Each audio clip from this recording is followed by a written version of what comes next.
مساء الفل عليكم أو صباح الفل عليكم على حسب ما أنت بتشوفني إمتى.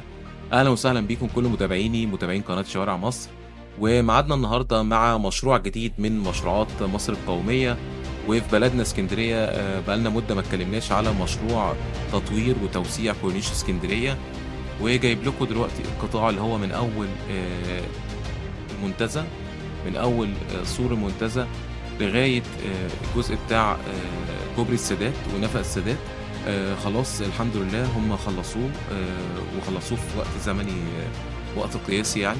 وزي ما احنا شايفين بجد يعني حاجة جميلة جدا. ادي بصوا شايفين الجزء القديم والجزء الجديد، فرق ال 15 متر اللي اتوسعوا دول بعد كده مع التوسعة ومع الاسفلت لما يخلص.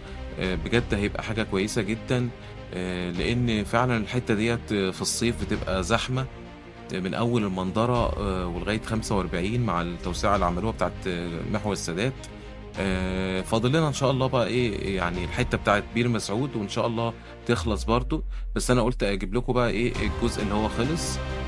فبجد يعني بنشكر محافظة اسكندرية ونشكر شركة الغرابلي على إن هم فعلا في صراع مع الزمن إن هم بيخلصوا بسرعة. وشايفين بصوا العربية اللي بتنظف التراب بتاع كورنيش. يعني نفسنا يا جماعة، نفسنا ما يبقاش النظافة بس على كورنيش اسكندرية. يعني بجد يعني لو نبص دلوقتي على طريق أبو قير بعد ما القضبان اتشالت، الزبالة بقت أطنان أطنان. فيعني نيجي نبص نشوفوا العربية اللي بتكنس التراب في الكورنيش، فحاجة غريبة يعني. يعني اسكندرية مش كورنيش بس يعني. فيا رب يا رب بجد ان شاء الله كده ينظروا كده لموضوع الزبالة اللي عمالة تزيد كل يوم على الطريق ابو قير. فطبعا احنا عارفين ان ماشي كده كده هينضف الطريق لما يجي اوراسكوم تمسك وتستلم المشروع، بس طب وبعدين الموضوع عمال يزيد كل يوم. وصلنا اهو دلوقتي بقى للتوسعة اللي اتعملت اساسا مع نفق السادات وكوبري السادات والممشى بتاع السادات. فدلوقتي بقى من اول المنطقة المنتزه زي ما قلنا لغاية دلوقتي لغاية 45.